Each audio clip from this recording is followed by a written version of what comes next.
We are back. The pavilion at Lakeside Park is named for him, and that's fitting. After all, Neil Peart wrote a song about the park for his band Rush.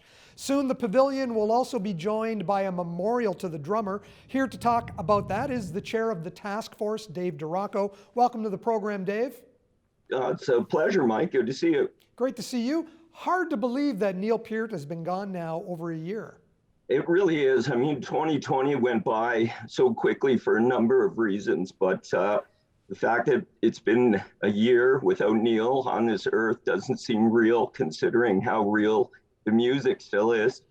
And it was such a shocker because Neil, being as private as he always has been, even though he published a number of books about some of his heartbreaking losses, not a lot of people knew that he was suffering from cancer at the time.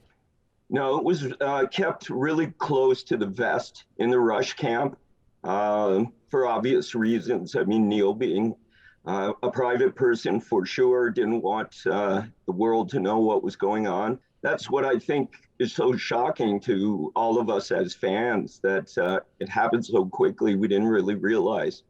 Dave, I know that after Neil's passing, there was an online petition, 25,000 signatures, wanting to see something at Lakeside Park to memorialize the drummer. How did this whole thing start, though, right from the beginning?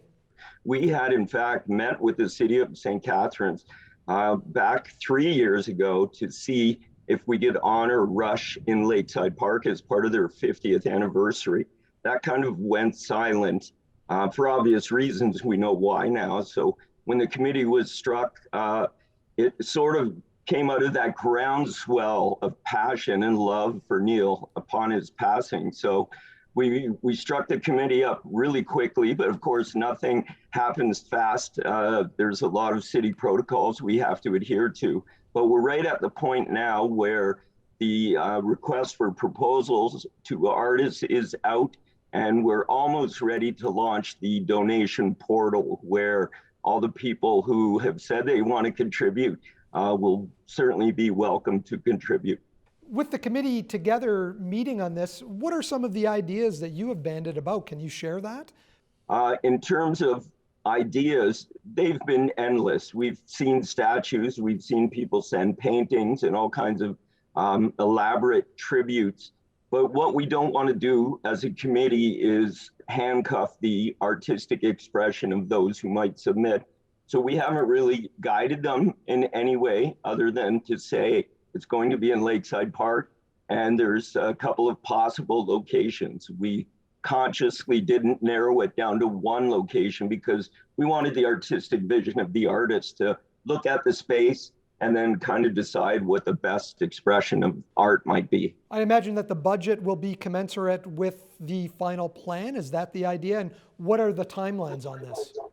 Well, we've said since the beginning, we want to think big on this project. So we didn't really have a ballpark, although the kind of figure that we're working with right now is about $1.5 million. Depending on donations, that could be more. We kind of expect supporters and fans from around the world to come in with contributions. The timeline for proposals, the deadline is March 29th for the first round. So anybody thinking of submitting some artistic proposal has till March 29th. Then the process goes back to the city and a small group. They're going to narrow it down to 6 of the best proposals. And then the artists will once again submit, and we'll narrow it down to the final one. Our ultimate goal is to have something beautiful for the city of St. Catharines, but also for Rush fans. We know that this is going to become a mecca for fans to visit Neil Peart's memorial in Lakeside Park. So we're super excited to see what comes out of it.